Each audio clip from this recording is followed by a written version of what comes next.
You've only gone and downloaded a multiplesources.net podcast.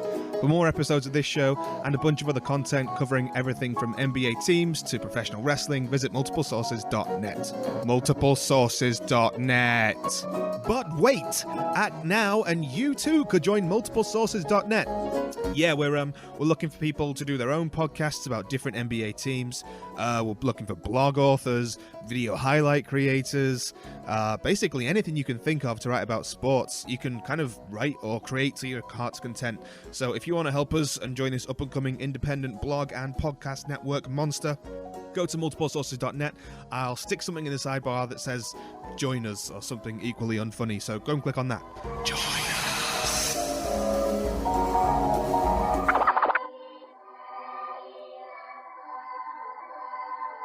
Are you ready?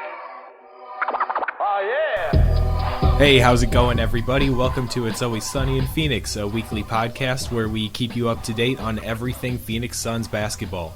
Today we are going to talk about our new head coach, Earl Watson, give out our end-of-season awards for the Suns as well as the rest of the league, and then finish it up with some playoff discussion. And when we're giving out those awards, we're going to do some all-hair team and all-nickname team, so be sure to stick around for those. And we've got the whole gang here today. I'm Charlie, and I have David and Mitch with me. What's up, guys? What's up? Nothing over here, really. Just excited to get to this all-hair team. Oh, yeah. We've been talking about this all week. I think we're all pretty happy with our selections. All right, let's get into talk about Coach Earl Watson. On April 19th, the Phoenix Suns and Earl Watson agreed to a 3-year deal to make him the permanent head coach of the Suns after going 9-24 in his interim role to finish the season. This came as a bit of a surprise to a lot of us. I don't think we were expecting a move to be made this quickly. And one of the concerns about this quick deal was whether or not the Suns had reached out to anyone else to consider the coaching spot. And I'm actually not too worried about that, especially after hearing that every single Sun on the roster went up to the front office and told them they wanted to play for Earl next year. And after these chemistry issues we've been having the last few seasons, this really, really excites me for next year. Coach Watson is one of those guys that the players obviously love and respect, and I think this was the right move heading into next year. What do you guys think about the Suns locking up Earl for the next 3 years? Yeah, I didn't necessarily like the firing to begin with about Hornacek.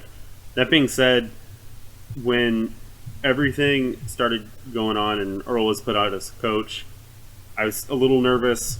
I figured that he'd be okay for the rest of the season. The only thing that I wish is that we could have gotten someone with maybe a little bit more experience.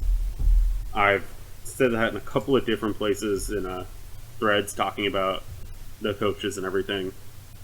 I wish that we could have gotten a little bit more experience, but I think this fits with what the organization is trying to do right now, with it being kind of chemistry. And when Coach Earl got picked up, he was really stressing a family environment, and I think that's really what the team is trying to do right now, especially with all the Dragic and Morris drama. So I think it makes sense, and I think that this is going to be about putting the development first and letting the guys develop under another coach. I would have loved to try to maybe go after a Blatt or something like that, but I think in the long run we probably wouldn't have been able to get a guy like that, so Earl's probably the next best choice. Yeah, and I think a big part of it, like you said with that development, is that we really like Coach Watson for his player development, and we didn't want to lose him to another team. And I'm just excited to see what he can do with a full season where we aren't tanking. I don't think we got a great look at what he can do fully because this was a weird season. But I like that the players like him, and I'm excited to see what he can do. Yeah, and I am especially excited to see how he can help Bledsoe. I think that point guard to point guard knowledge back and forth will help them both out. Oh yeah. Definitely. And you hear great things about Watson when he was a player, about guys talking about him. So, I don't have an issue when it comes to how guys think about him either. Absolutely. So let's get into our season awards. We all picked all of our winners for the NBA regular season awards, and then added in a few of our own, including that all hair team and all nickname team. And throughout this, we'll name our league winner and then our Suns winner for each award. Let's get started with the obvious one, MVP. Mitch, go ahead. For league MVP, I chose Steph Curry because how do you not? And for Suns MVP, I chose Devin Booker because of the potential, and he played really well in the months of March and April, and he's the future of our team. So Curry and Booker for me. How about you, David? Yeah, I think Steph Curry is the obvious choice for league. He was MVP last year, and he had a great season, and then he blew that season out of the water by having one of the greatest offensive seasons ever. Shot 50, 45, 90, made 400 three-pointers. Anything else is probably just someone being salty about that. But for Suns MVP, I have Bledsoe. I know he didn't play more than 35 games, and he played 32, 33, whatever. He was our best player. He still is our best player. And, without him, the team fell apart. And I think there was the talk a couple years ago when they were like, should Peyton Manning win MVP, even though he didn't play because that team fell apart? As much as I didn't like that, at least Bledsoe played some games and showed that he was the driving force of the team, and him going out really hurt us. I share those exact same thoughts. That's what I had down to. Curry for the obvious MVP and Bledsoe for our MVP. Just really missed Bled this year, and as soon as he went down, you just kind of knew that season was about over. All right, let's do Defensive Player of the Year. David, go ahead. All right, so for League Defensive Player of the Year, I have Draymond Green. I know Kawhi is probably going to win it, but Draymond Green can guard all 5 positions. He is an amazing defender when it comes to that. I think he's a little bit more versatile than Kawhi when it comes to defense. And I think when you look at the Spurs versus Golden State matchups, I think you have to look at Draymond during those matchups and see how much of an impact he made on those. So I think that Draymond should probably get it. I thought he should have gotten it last year. Whatever. But for Suns Defensive Player of the Year, I have Ronnie Price. Ooh. And, I thought of just saying, well, PJ, he's our best starting defensive guy. But Ronnie Price came off the bench, started when everyone was out, when Bledsoe and Knight were out, and played fantastic defense on opposing bench guards as well as starting guards when he was starting. And I think that when he was getting steals and just smothering defense, I think there's without a doubt that he was probably our best defensive player in the second half of the season. I like that. What do you think, Mitch? So did Kawhi already win it? I thought he won Defensive Player of the Year already. Sorry, he did. He already won. Okay, I that's what I thought. Okay, yeah. Well, he was my pick. So Kawhi Leonard for League Defensive Player of the Year. He just gets right in guys' faces, and they can't do anything. And on the ball, off the ball, in transition, it doesn't matter. He can do it all, and his hands are as big as Shaq's. He's just an amazing athlete. So Kawhi Leonard for me. Suns Defensive Player of the Year, I also said Ronnie Price for pretty much all the same reasons you said, David. Another thing I think is he's not a very well-known player across the league, and he didn't care. He would guard guys who are superstars and give them fits. So I liked Ronnie Price's work ethic and his defense all season long. Yeah, and you made a good point about Ronnie Price not being a real household name. And, he's in his early 30s, and that's how guys stick around in the league. They have to be able to play defense. If they can't play defense, they're not going to have a job in the league anymore. Mm-hmm. So, for mine, I agree with you with Kawhi. He is an incredible defender. He's fun to watch. It's just refreshing seeing young guys like that play defense like that. And then I'll bring us back to earth for the Suns Defensive Player of the Year, and I'm going PJ. He's the guy that gets put on the other team's best scorer, 1 through 3, sometimes the 4, sometimes the 5. PJ can do it all. Love his work ethic. Just love everything about PJ. So let's do Rookie of the Year now. I'll go first for this one. I think Karl Anthony Towns, hands down, is the Rookie of the Year this year. Just a ultra talented big man. He can shoot the jumper. He's smooth with the ball. He can take it to the rim. He can post up. He really does it all. The defense is there too. It's coming along. He's a big guy. He'll get those block shots, and he's going to be a real big part of the Timberwolves. And I think the Timberwolves are on to something, and that playoff spot might be coming soon for them.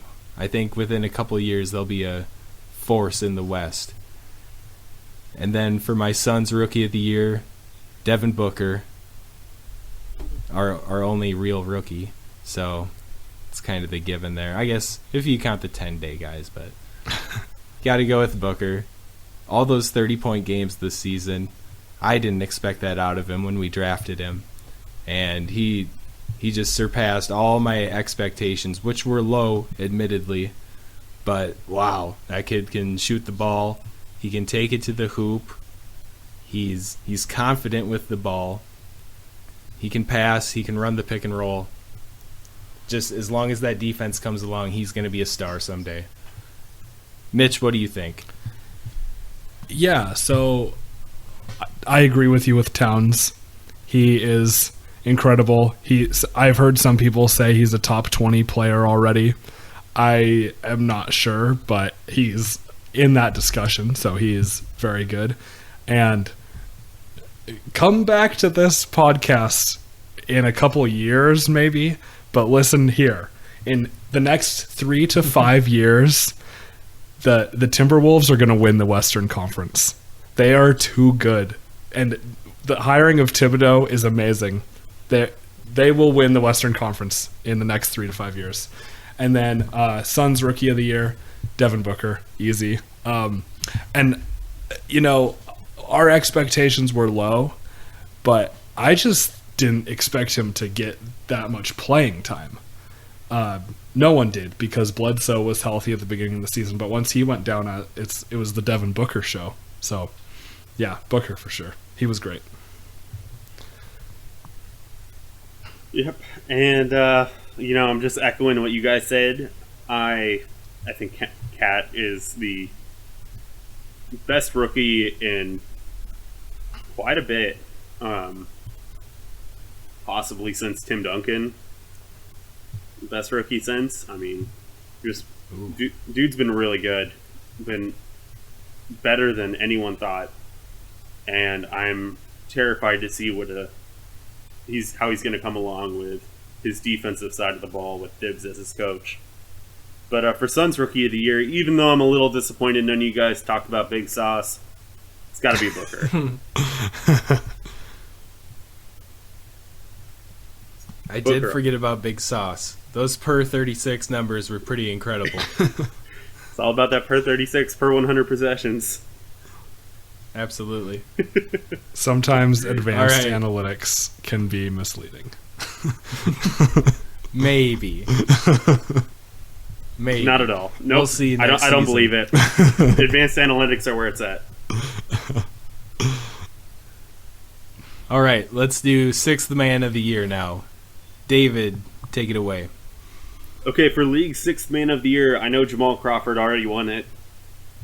I'm going to start remembering that these awards, some of these have actually been given out already. I'm going to start remembering that now. Jamal Crawford already won it. I think that was really dumb, and that's not who should have won it whatsoever. I think the voters are idiots who vote for this stuff. Quote me on that. I don't care. I think Enes Kanter should have won it. If you look what Enes Kanter was doing off the bench for the Thunder, he was their main scorer off the bench, and dude put up a ton of rebounds, ton of points, played really well. His defense was better this year. He was a great bench big. He still was not great on defense, but his on-ball defense definitely wasn't as bad as it has been. So I think Enes Kanter should have won that. Not stupid old Jamal Crawford, but whatever. And for Suns Sixth Man of the Year, it's Teletovic. I mean, there's no other question. Most threes off the bench ever. Come on. Dude's awesome. Ever. Forever. Forever, ever? Done. It's Teletovic.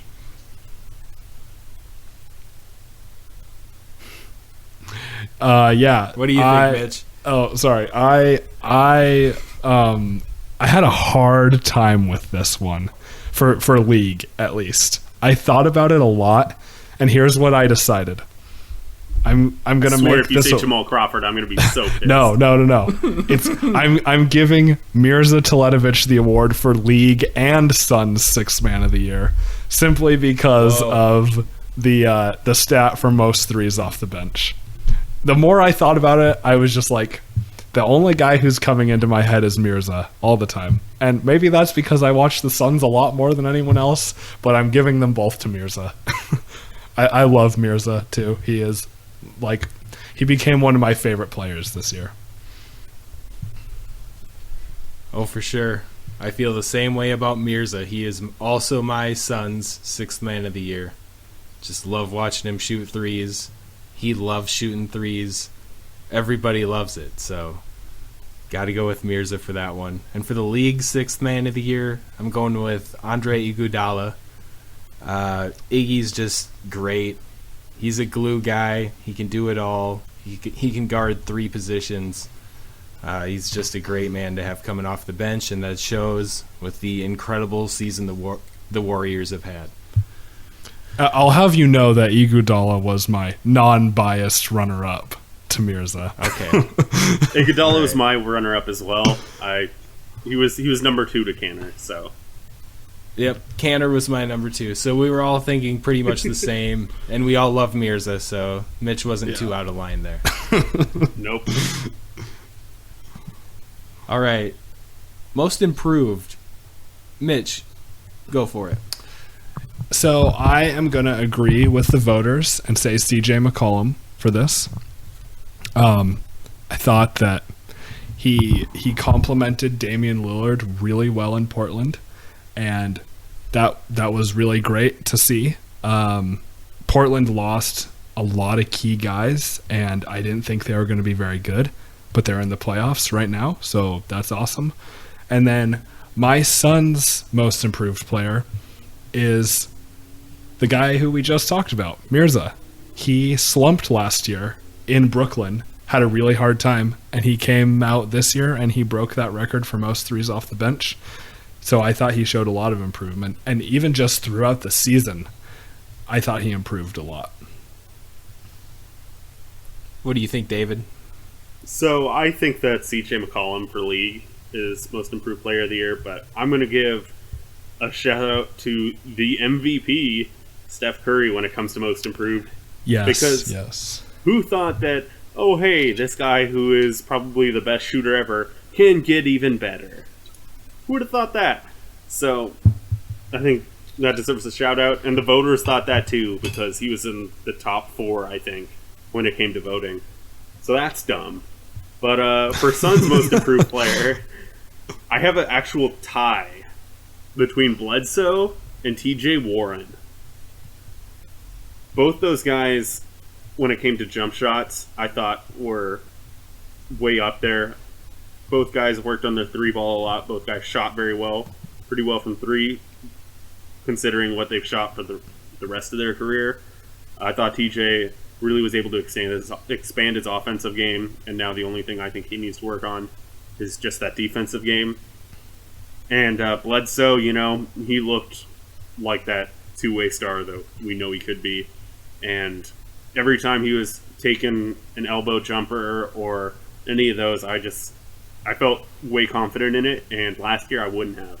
I would not have felt very confident in his jumper. And this season I was completely down for it. So Bledsoe and TJ are my answer. I like those.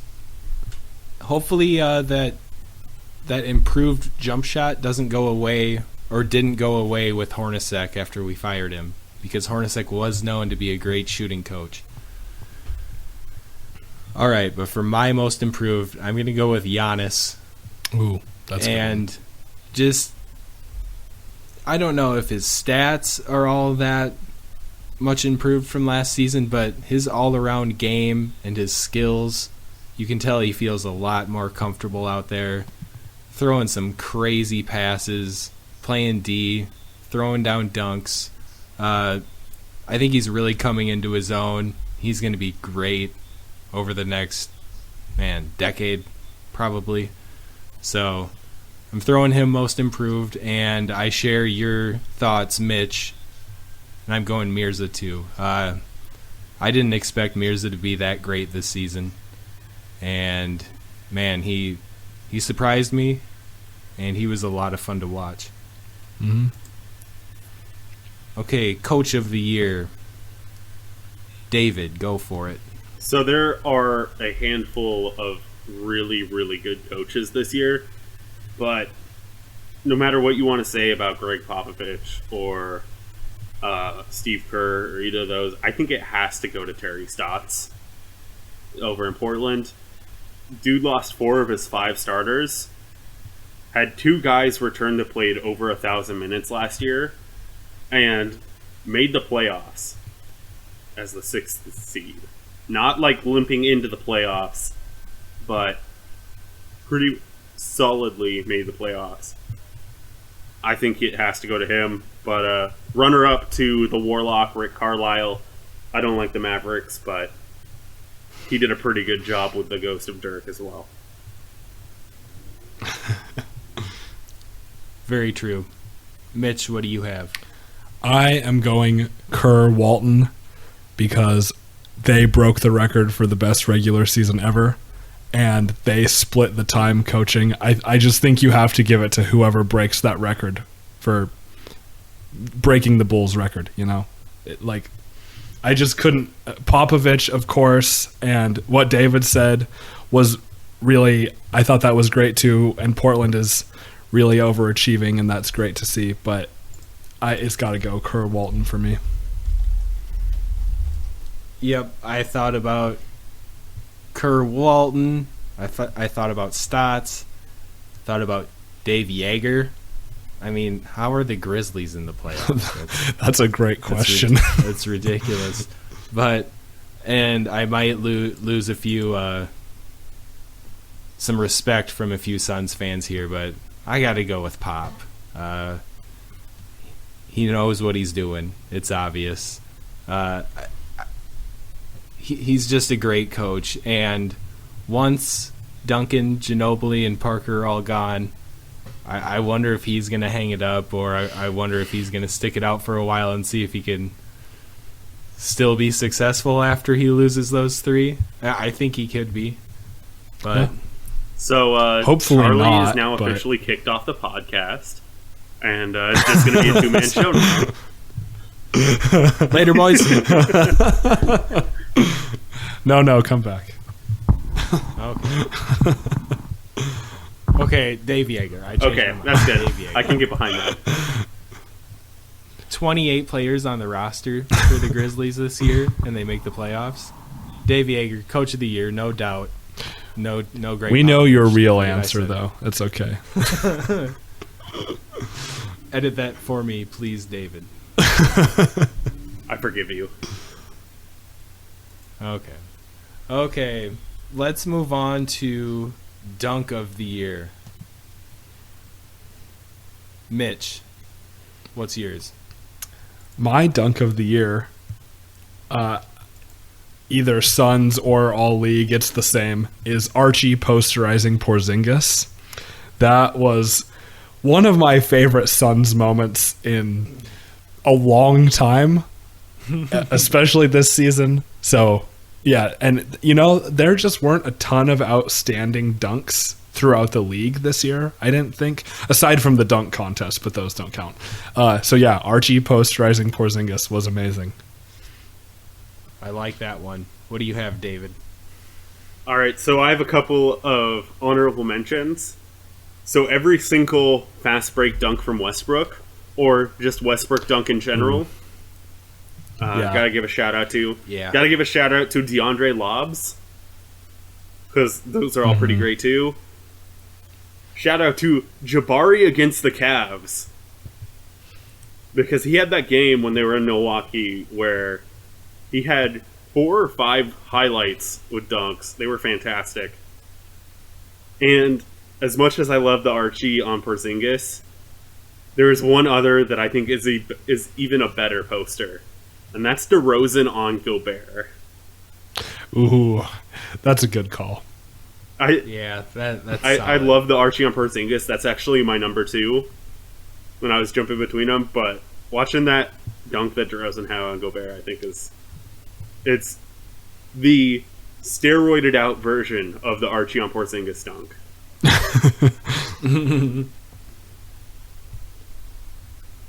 All right, so I don't know if this one qualifies or not, so I'll just get this one out of the way.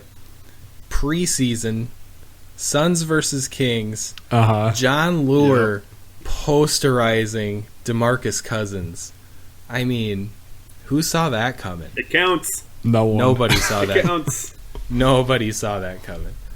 Oh, that was just beautiful. And then, so if I have to go regular season, there was just a dunk I caught this year. I don't know if it got much hype, but it was Aaron Gordon, and he was just inside the free throw line, and this was a game against the Nets, and he took off 2 feet from just inside the free throw line and flushed it down easily. That guy has springs, and there was no posterization, nothing like that, but that guy can just fly, and that was the one that kind of stuck out to me. Yeah, he had a great also against the Lakers dunk in transition where he did a windmill, and that was also another great dunk by him. Yeah, the Lure one that you mentioned over Cousins, when I saw that, I was like, we're making the playoffs this year. I was so excited. I couldn't have been more wrong, but I was so pumped from that. I was really excited about John Lure after that, and obviously I shouldn't have been that excited, but that was a cool moment at the least. Mm-hmm. All right, let's move on to game of the year. David, what's your game of the year? All right, so I have a Suns game of the year and a league game of the year. My Suns game of the year is the Bulls game, where Mirza had that last second shot off the rebound. I thought that was our best game, and it was just a great game all around. But my overall game of the year, that overtime game, the Thunder versus the Warriors, where Steph made that shot from 40? Whatever dumb amount of points it was to end overtime, and then he had the quote after the fact that he was too tired to try and get it in for a layup. It was like, oh my goodness, this is dumb. But that was a great game, and maybe shouldn't have gone to overtime, but all in all, it was worth it for the overtime. Steph Curry is too good. It's not fair. Just pulling up from out there, just reckless. Mitch, what's yours? So I also have a Suns game of the year and a league game of the year. My Suns game is our loss to Golden State the last time we played them, because we played them so close the whole game, and it was so entertaining. It was so, and I think I covered that game, and I went into it thinking, we're going to lose by 40. Like, this is going to be so ugly. And then it was so close for 3 quarters, and even in the fourth quarter, it was pretty close, but they pulled away and did their Golden State Warriors things. But it was so fun. So that was that was my son's game of the year. And I also thought for my league game of the year, the one David mentioned, Golden State beating OKC. But since he said that, I'm going to change mine to Boston beating Golden State in that last stretch of games, because that was one of the most entertaining games I've seen. And I loved seeing the superstars go down to the hardworking, like, blue-collar kind of players. That was so fun. Well, I mean, part of that game that you gotta love is Harrison Barnes trying to dribble out after an offensive rebound to take a 3 to try and tie it up instead of giving it to a wide open Steph Curry. Yes, I know. I couldn't believe that. Yeah, that's just silly, Harrison Barnes. That's silly. He's getting a max contract. Yay! Okay, so for my son's game of the year, I had that Bulls one too. The Mirza climbing over Derrick Rose's back to get the offensive rebound, and the ridiculous fall away, shooting it from near sitting position, going in. That felt great. That was a great win. That was the one that really sticks out to me. And then my game of the year for the league has not a ton to do with the game itself, but it was Kobe's last game of his career against the Jazz.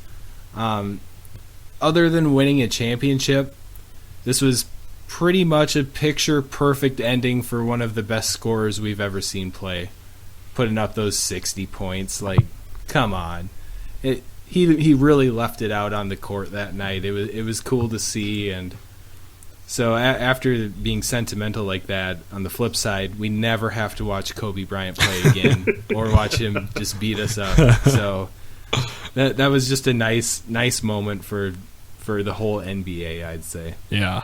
I have a couple things on that, actually. First, the 3 games that we picked, on this note on my phone, I had a game of the year, and the 3 games that we all picked were the 3 games I wrote down. So that's pretty cool.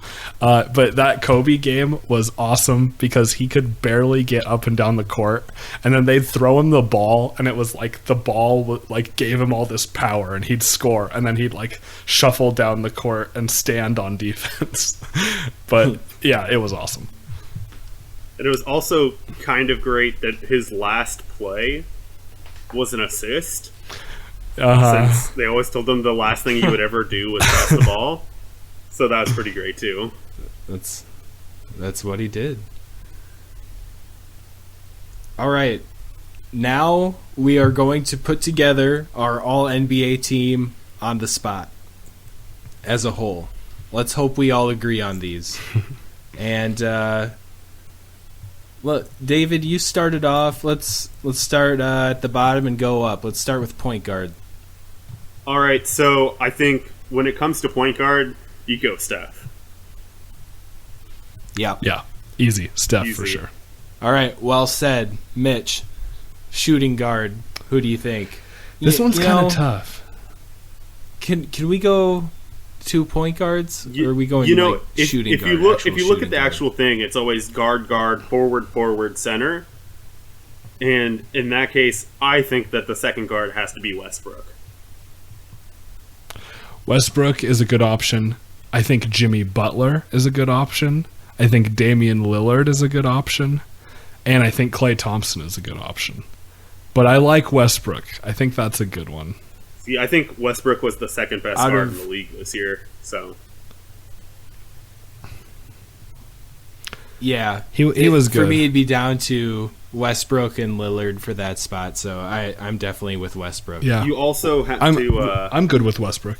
I think you have to also give credit where it's due. Chris Paul. If you're thinking about guards, true. Chris Paul had a great season, and but I'm not going to vote for him. So Westbrook. No, Westbrook. Yeah, I'm good with that. I think Chris Paul is now the guy that's taking Kobe's spot. That I just get out of here, Go away. retire, go home.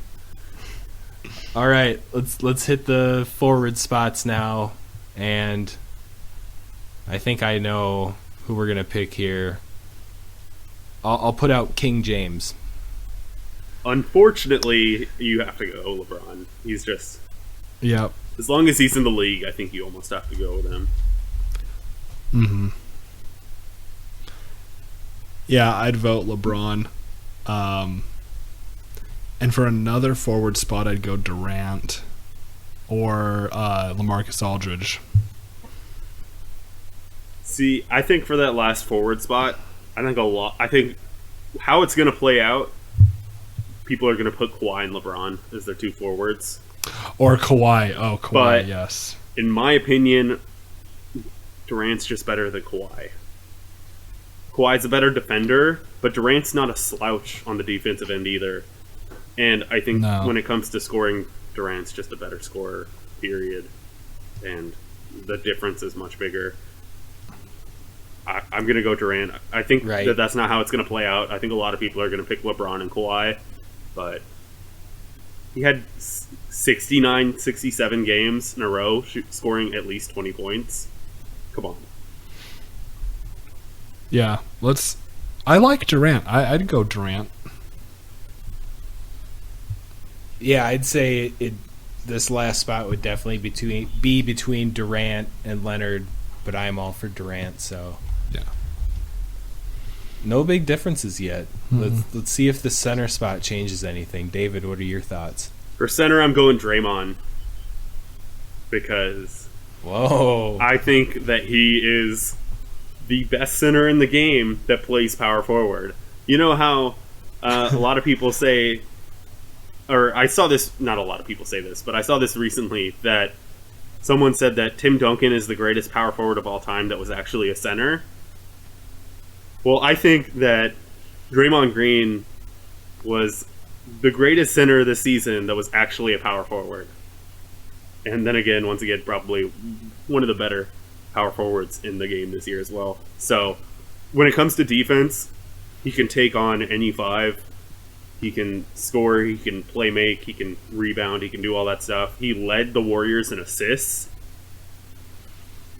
I think I'm going to go Draymond. I think that when you look at Boogie's team, his team was not good enough, and he didn't really help his team as much as Draymond helped his team. And when you look at Andre Drummond, I think that his holes on defense and offense are too big to put him as the All-NBA first team center.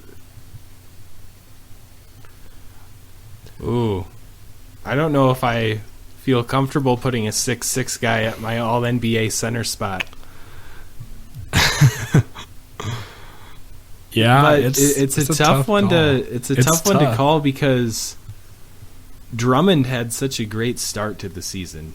He was did. pulling down rebounds like a maniac, but he kind of leveled off towards the end. And man, this is a tough call for me. Mitch, what do you got? I think you put Towns in this discussion.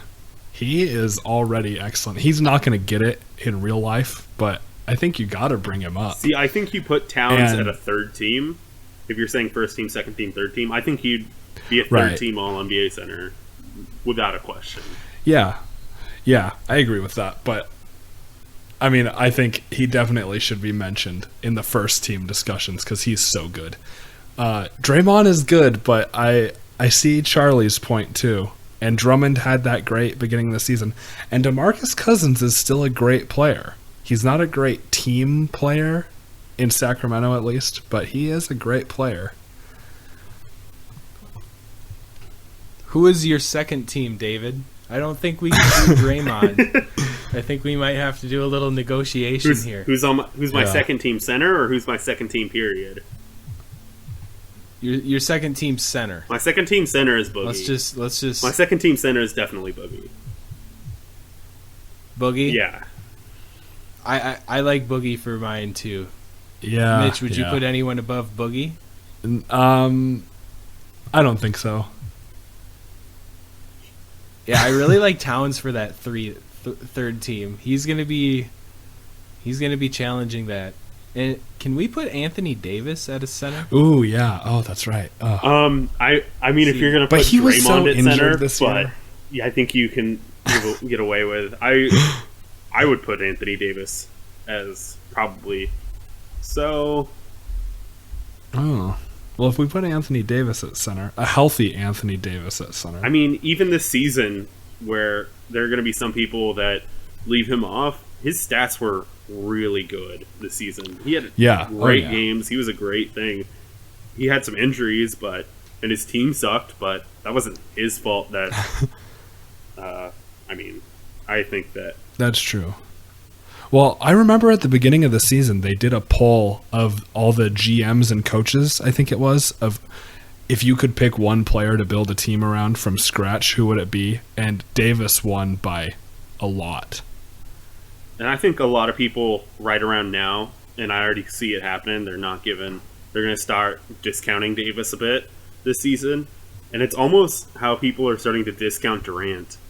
Durant has been so great, and people are leaving him off first team because he was only as good as he is throughout the years. And I think Davis is going to start getting that too, where he's only as good as the best power forward in the game, so. Interesting thought. It's interesting to see how guys respond to that too, because sometimes they really challenge it. Yeah, if he gets left off a second or third team, just in general, I think that's a huge mistake. Yeah, that would be bogus. I think that's going to happen, and I think it's just, I think it's bad. I don't think it's good, and it's frustrating if that happens. Yeah, well, the Pelicans did lose a lot of guys, but they were especially bad after Davis went down. Yes. Don't talk about Tim Frazier like that. I was just waiting. Don't talk about little Tim like that. But we got to settle this. Is it Boogie or Davis for the center spot? Let's put. I'd much rather put Davis. I think Davis is a better player than Boogie. I actually think I would too. Now that we're considering him a center. Yep, we're doing it. Davis. Okay. So, our all-NBA team at the guards, Steph Curry and Russell Westbrook. At the forwards, LeBron James and Kevin Durant. And at center, the Brow, Anthony Davis. That's pretty Heck of solid. a team. Yeah. Heck of a team. Yeah, that's a good team. All right, that wasn't too bad. Just that little caught up on the center position, but we agreed on pretty much everything else, so that's cool. And now it's time for the all-nickname team. We're going to go... I don't think positions matter for this. Well, at least they didn't for my team. Not at all. Mine either. Just our five favorite nicknames in the league. David, take it away. All right, so I'm going to start with just my team. And then I'm going to go into a couple of guys that I want to shout out because I love their nicknames. So my all-nickname team, Kevin Durant, also known as the Slim Reaper. Also known as Durantula. Yes. I love both those nicknames. So, Slim Reaper it is. Magic Giannison, a.k.a. the Greek Freak, a.k.a. Giannis Antetokounmpo, a.k.a. Giannis. He's got to be on my list. I love Giannis. He's the guy. My homer pick for most improved player would have been Giannis, but I'm going to have him on All-NBA. I also have the Brow, Anthony Davis. I love that nickname. I think it's great. The Brow is where it's at. Then I have 3-6 Latvia as my fourth spot. I love that nickname. I don't care if he doesn't like it. The Latvian gangbanger lives on. And for my last spot, the French Rejection, also known as the Stifle Tower, also known as Rudy Gobert. Because He's rocking it. Then, of course, my honorable mentions. I want to give a shout out to PG-13. I don't like the whole, okay, this is just his number and his initials, but PG-13 is pretty solid. So I gotta love that. Give a shout out to some vintage vino. Kobe, in his 2012 to 2013 seasons, started calling himself Vino because he aged like fine wine. And his last game of the season reminded me of Vino, so gotta give that. You also gotta love the Claw, Kawhi Leonard. You gotta love Campaign, Cameron Payne on the Thunder. I love that nickname, Campaign. And then last but not least, one that I didn't know, but just found out while I was researching, Optimus Dime, also known as John Wall. Apparently this is something that has actually happened and is a thing. So I gotta give a little love to Optimus Dime, because that's pretty awesome. Also Brazilian Blur, because Leandro Barbosa is still in the league. But anyways. I will always love Leandro Barbosa. Throwback. Those are my shout-outs. David, you just took all of mine but one. I can't help it. They're just so good. Quickly. They're so good. I know this is your thing. I know. I understand. Maybe we shouldn't have let you go You first. shouldn't have. I'm sorry. I can't help it. But we do share 3-6 Latvia, the Stifle Tower, Magic Giannisson, the Brazilian Blur. The Brazilian Blur might be my favorite. Yep. It's nothing too flashy, but it fits Barbosa so well. And I love Barbosa. But the one that you didn't say actually is Boogie Cousins. Boogie is just a sweet nickname. It fits him well. Rolls off the tongue. Like that one. Mitch, who are your 5?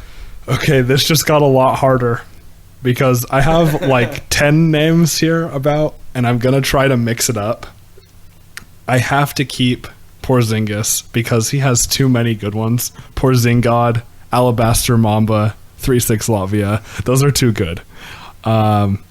I really like Slim Reaper and Durantula. Durantula is one of my favorites, so that's there. Let's see, which of these do I want to pick?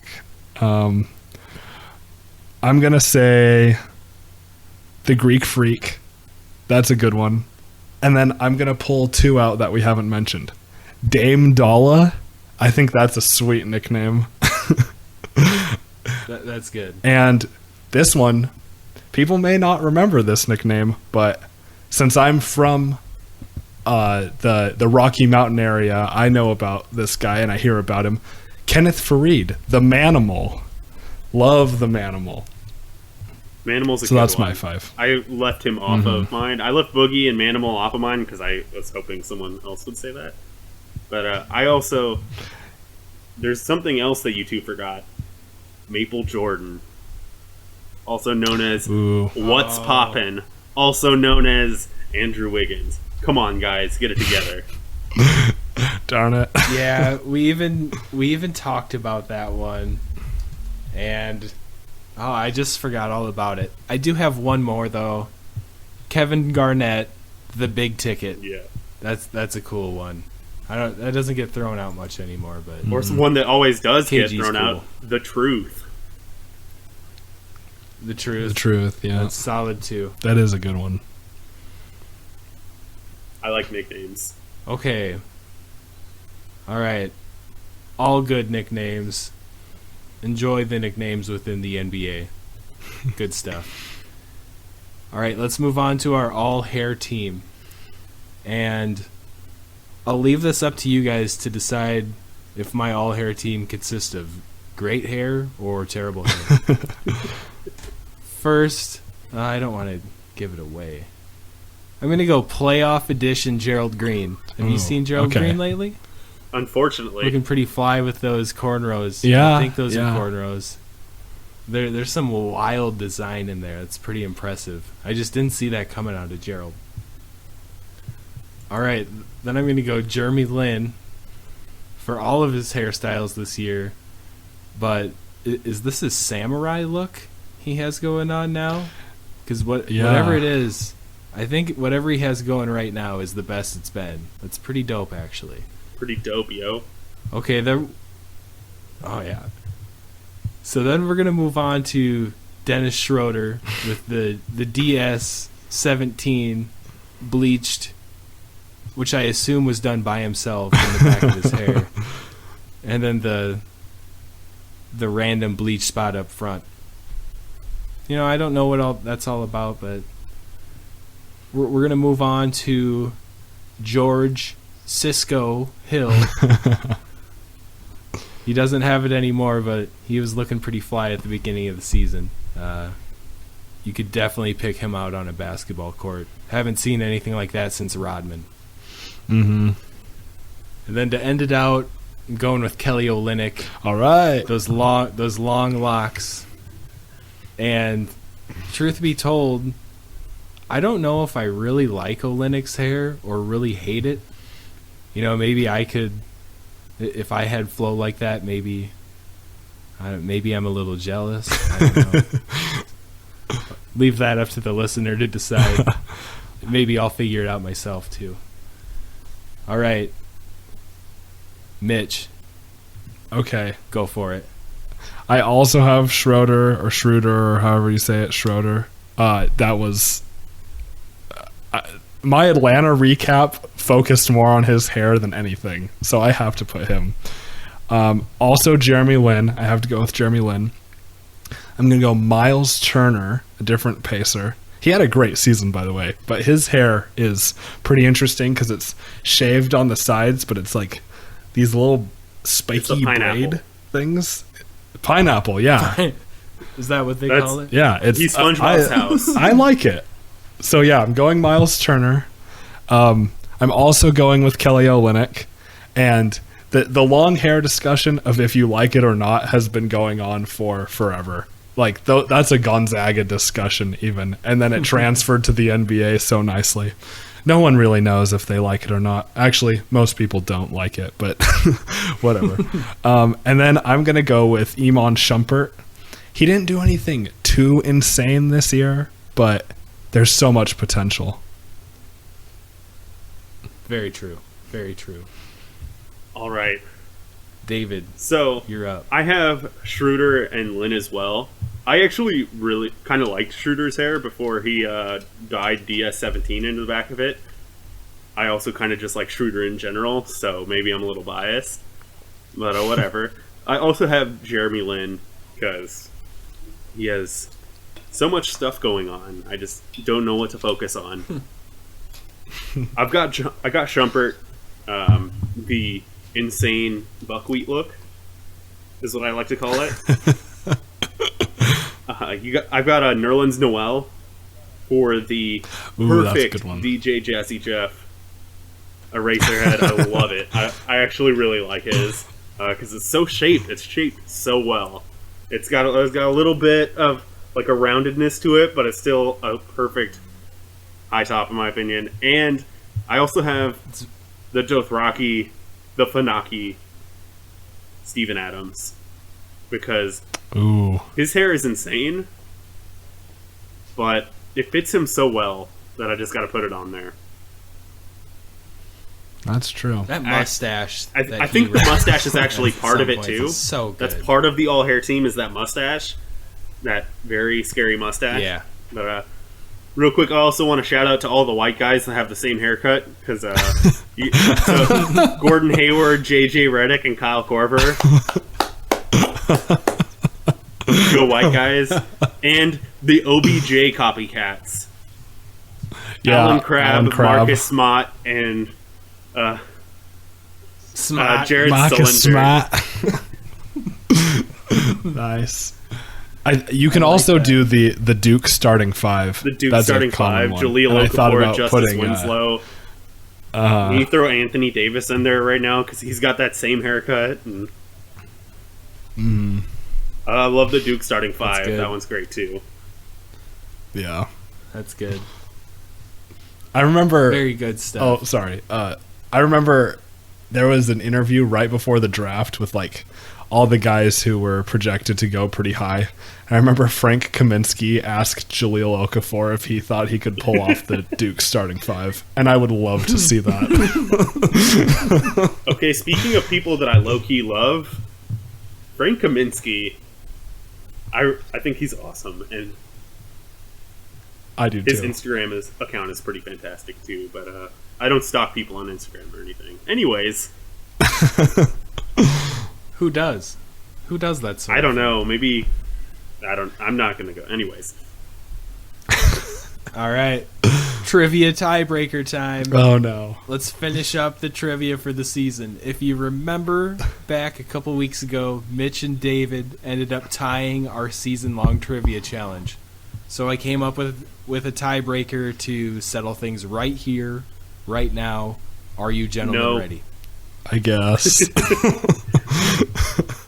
It won't be a tough one. No Googling. Maybe I want to see your guys' hands for this, Yes, hands. so you don't cheat. All right. My favorite Phoenix Sun of all time is Charles Barkley, the round mound of rebound. How many rebounds did Sir Charles average per game as a Phoenix Sun? Closest to the actual number wins. Ooh, that's a great question.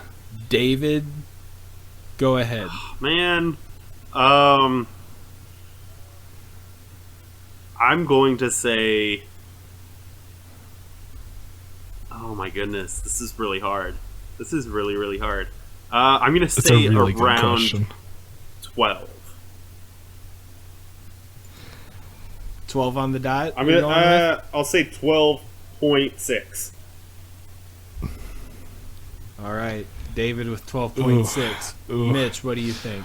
So, my original thought, the first thing that popped into my head was 11, but that might be lowballing him. But it might also be close.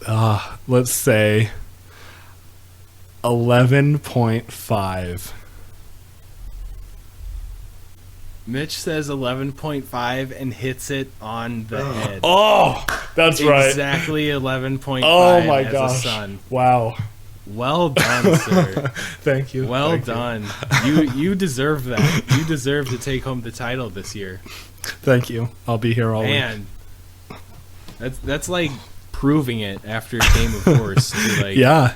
To prove that you're really the man, you just proved it. That was a great Oh my question, though. goodness. That was awesome. That's too much. I much can't for me. believe that. I think this was the high point of our podcast careers right here, boys. Yep. That felt good. I like that. It did. That's a good it way did. to end It felt things. really good. We'll definitely bring back the trivia next season. We're gonna Oh, for switch it up sure. a little bit, probably, but it'll be around in some form. All right, congrats, Mitch. But let's move on to playoff talk. All right. We're midway, getting towards the end of the first round, or three or four games in for most series, I believe. So it's been pretty tame so far. Nothing too crazy has been going on, and it looks like there's going to be a few good series in the making, though. And I'm not going to lie, it burned me a little bit to watch Isaiah Thomas put up 42 points the other night against the Hawks. Mm-hmm. So, first off, David, what has been your favorite series so far? So the series that I've been actually keeping track of the most, or watching the most, not keeping track of the most, actually watching the most, has been the Thunder Mavs series. It's been very intense, a lot of trash talk, especially from Charlie Villanueva, which, if there's one guy that's going to talk trash, it definitely needs to be Charlie V or something. But that series has been really intense. There's been a lot of trash talk, a lot of getting in people's faces, possible swing on Raymond Felton's part that should have been looked at, I think, a little bit more, but whatever. But I think that's been a great series. Another one that I wish I could be watching but haven't watched that I gotta give a shout out to, Toronto and Indiana. That's all tied up as of Saturday, 2-2. I haven't been able to watch it that much, but I'm really disappointed that I haven't been. That looks like it's been pretty back and forth.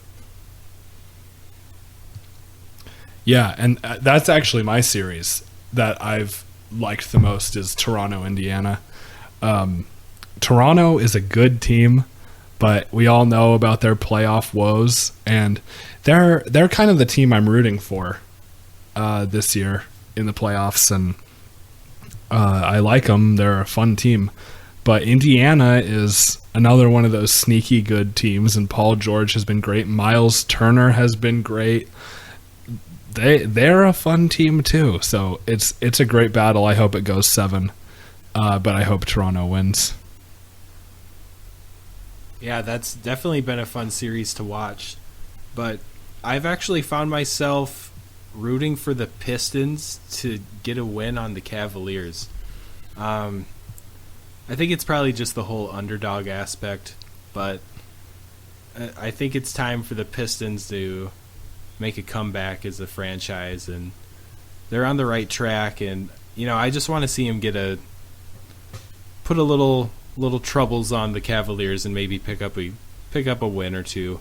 It's 3-0 right now. It's not looking great, but I don't know. I'm just probably not saying the most popular things tonight, but I've actually been kind of rooting for Marcus Morris to do well. I wouldn't be rooting for Markieff. No way. I'll say that right away. But I don't know. I'm always wanting him to D up on LeBron. But that's what I've been enjoying, I guess. You gotta like the mentality that Pistons team is having. They're starting to feel kind of like a Pistons team. That mentality that they have right now is very reminiscent of those great Piston teams. I wanted to ask you guys, what is the playoff series that has been the most disappointing? Because Charlotte, Miami, that's exactly or what I was gonna Atlanta, say. Boston. Charlotte, Miami. I thought that series was going to be a lot better than it actually is. But except for this, Charlotte won today. yeah, they got that win. but- But other than that, Miami's been playing ridiculously well, and Luol Deng has been playing fantastic. Yeah. Well, and once Avery Bradley got hurt, that kind of sucks for the Celtics. Yeah. I think that's rough. that's really tough for them. And I thought that was going to be a great series, but it looks like the Hawks. The game I watched the other night was pretty bad. The Celtics really struggled. But Isaiah Thomas got 42 points. He's the greatest player ever, according to Bill Simmons. Yeah, well, that was a little better, but the game before that was not good. Very true. So let's throw out some predictions here. Who do you guys think will be in the conference championship matchups for both conferences? Let's start with the East. Mitch, go ahead. I'm thinking pretty bold, and a lot of this is wishful, but I think it's going to be Cleveland, Miami. I think Miami's going to win. And that's just going to be such a slap in the face to LeBron, and he is going to wish that he never left. And Miami is really hot, and if anyone can beat Cleveland, it's Miami right now, I think. That's exactly what I have too. What do you have, David? I think it would be hysterical if Dwayne Wade in Miami got a ring before LeBron when he went back to Cleveland to be on a better team. That would be fantastic. I don't want to discount that Raptors team, but if Miami No. is playing like they have been, their chemistry is so good right now. Those guys seem to all really enjoy playing with each other. I could see them in Cleveland facing off, and that being a very good series. Definitely. Yeah, that Eastern Finals will be fun to watch. All right, how about the West? David, go first. I think the safe thing to say is Spurs versus Warriors. That being said, I think the Thunder can give a Spurs the run for their money. And I definitely think that it can end up being... I think that it's going to be Thunder Warriors. Ooh. I think that What do you... I just think that if Westbrook and Durant get hot and continue this series, if they use this to kind of propel themselves, I think that they can beat the Spurs. Okay, well, I'm going to give the real answer. It's going to be Spurs Warriors, and it's going to be a ton of fun to watch. Yep, I have Spurs Warriors too, but wouldn't be mad if the Thunder were in there. I think either way, that Western Conference Finals will be great. I think we have a great playoffs ahead of us. A few more rounds before that finals, but it'll be a good time. For sure. Okay, let's start to wrap things up here and do our non-sports related plugs. And David, you know I'm going to you. Well, I pulled another book off the shelf, or collected trade paperback, or whatever you want to call it. It is Garth Ennis's Punisher, and specifically, it is a storyline called Welcome Back, Frank. And it's about Frank Castle, the Punisher, coming back to New York City and killing a bunch of people and being awesome.